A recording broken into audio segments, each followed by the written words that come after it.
Hello and welcome you all in YouTube channel Agricultural Economics at your fingertips। आज हम सब एक बहुत बर्निंग टॉपिक पे डिस्कस करेंगे या उसके बारे में जानेंगे। उस बर्निंग टॉपिक का नाम है कि इंडिया की जो जीडीपी है वो 40 सालों के बाद पहली बार निगेटिव में शो हो रही है। उसी के बारे में हम सब चर्चा करेंगे या उसी के बारे में हम सब जानेंगे। चलिए तो फिर हम सब स्टार्ट करते हैं इसको।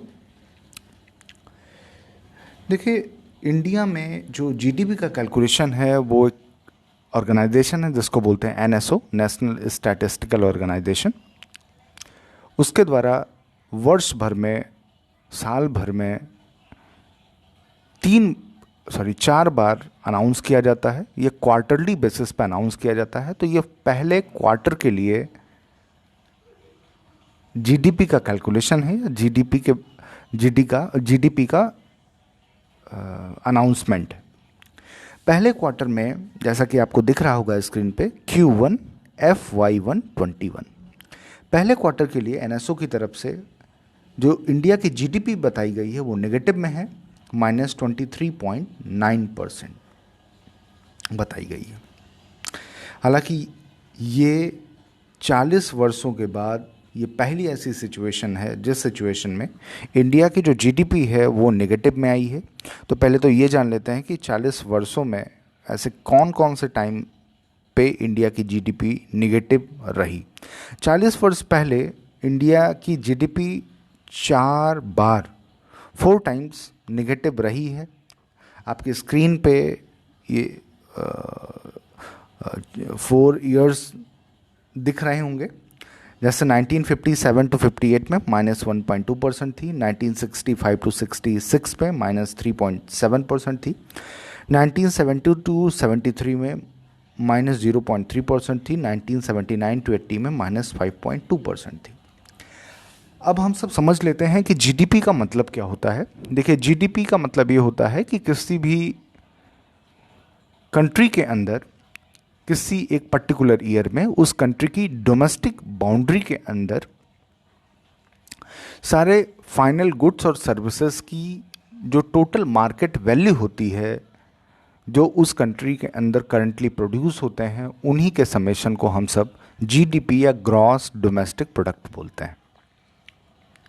अब जीडीपी माइनस में होने का क्या मतलब है? जीडीपी माइनस में होने का मतलब यह है कि जब 2019-20 में जीडीपी का फर्स्ट क्वार्टर के लिए प्रोडक्शन किया गया था, बताया गया था, अनाउंसमेंट किया गया था, तो उस टाइम पे जीडीपी की ग्रोथ थी 5.2%।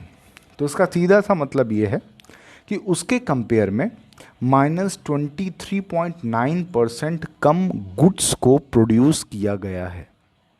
क्लियर? इसीलिए इस बार की जो जीडीपी है वो -23.9% एनएसओ की तरफ से डिसाइड की गई है।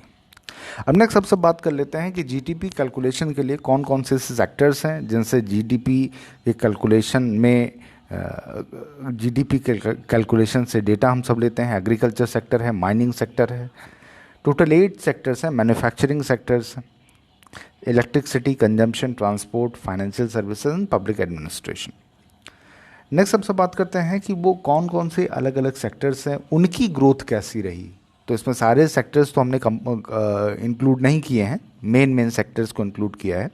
जैसे इंडस्ट्री सेक्टर है तो उसमें -38.1% की ग्रोथ दिखी है। सर्विस सेक्टर में भी -20.6% की ग्रोथ दिखी है। मैन्युफैक्चरिंग सेक्टर में -39.3% की ग्रोथ दिखी है।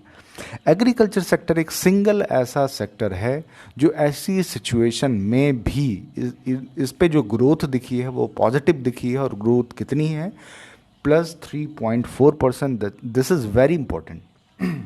Now next one is trade and hotels. इसमें भारी गिरावट दिखी है, ऐसा बोल सकते हैं। भारी एक लार्ज निगेटिव वैल्यू दिखी है जो -47% है। तो ये जीडीपी की फैक्ट्स से रिलेटेड डेटाज थे। प्लीज़ इस वीडियो को देखने के लिए धन्यवाद। आप इस वीडियो को ज़्यादा से ज़्यादा लाइक करें, सब्सक्राइब करें चैनल को।